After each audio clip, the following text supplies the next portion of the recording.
Moi, je suis très en colère parce que la police ne fait pas le travail qu'elle devrait faire lorsqu'il y a des manifestations BDS.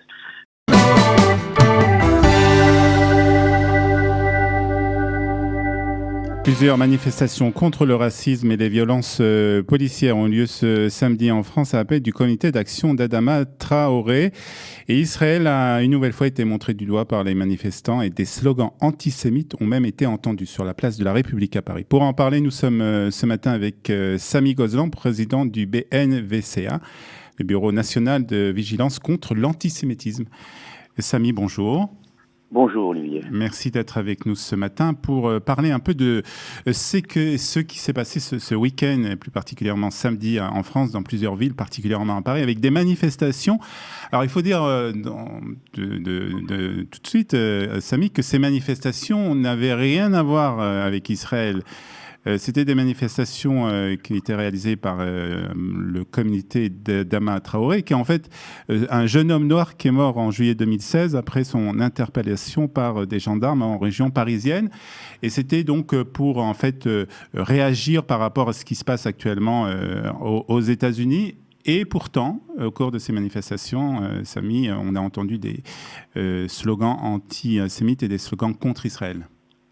Oui, alors ça c'est tout à fait scandaleux. Alors que la famille Traoré réclame justice pour Adama Traoré qui est mort après son interpellation, je trouve ça tout à fait normal que justice leur soit rendue, qu'ils sachent ce qui s'est passé effectivement, qu'il y ait même des manifestations pour faire pression, mais ces manifestations ont été polluées par tous ceux qui s'incitent à la haine d'Israël, par les gens de BDS, par les pro-palestiniens, les comités pro-Palestine, la Ligue des droits de l'homme, un certain nombre d'organisations qui sont hostiles surtout à Israël et qui ont transformé cette manifestation en émeute. Ces protestataires n'étaient plus des manifestants, c'était des émeutiers.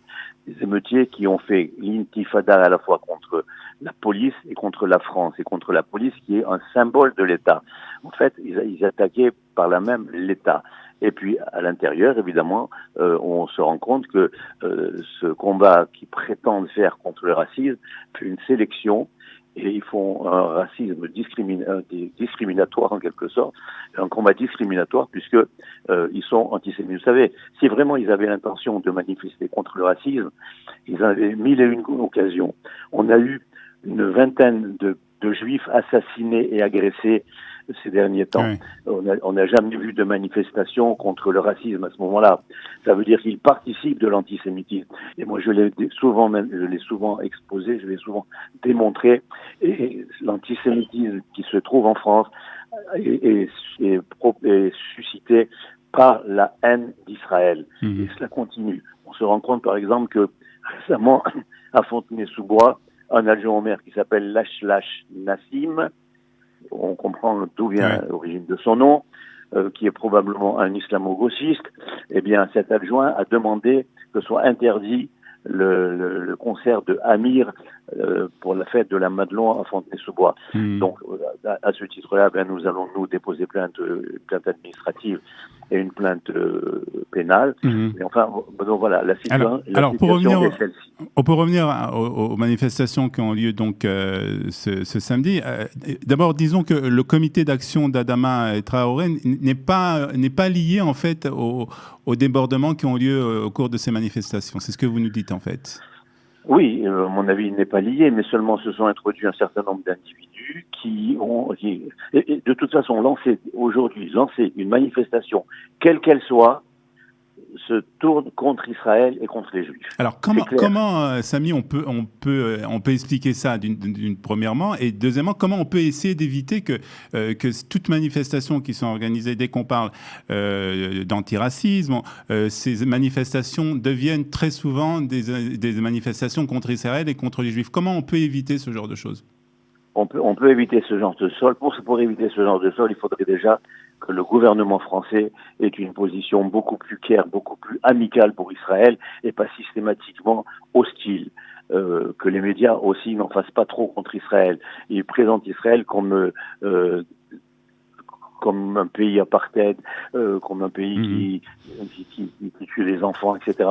Et le jour où on aura dit la vérité à ce sujet, eh bien, on aura fait baisser l'antisémitisme. Je prétends, je maintiens, je soutiens et je prouve que depuis la mort du jeune Palestinien montré par Charles Anderlin lorsque en 2000, l'affaire Al-Dura, eh bien c'est là qu'ont commencé les exactions anti-juives. C'est de ce jour-là qu'ont commencé les exactions anti-juives. Et ça se poursuit, ça continue. Et tant que à la fois nos médias français et que le gouvernement français n'auront pas une position beaucoup moins hostile à l'égard d'Israël, eh bien, nous aurons encore ces antisémitismes qui continuera. Est-ce que dans le cadre de ces slogans qui ont été entendus lors de ces manifestations samedi à Paris et dans d'autres villes, est-ce que le BNVCA, dont vous êtes le président, va entreprendre des procédures, va porter plainte là aussi? Oui, certainement.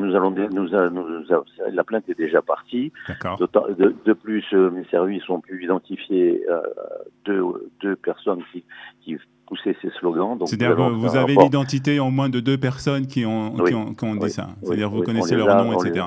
On les a photographiés, on les a identifiés. C'est des gens connus. Nous avons communiqué ces éléments à la préfecture de police et nous allons travailler avec la préfecture de police de Paris.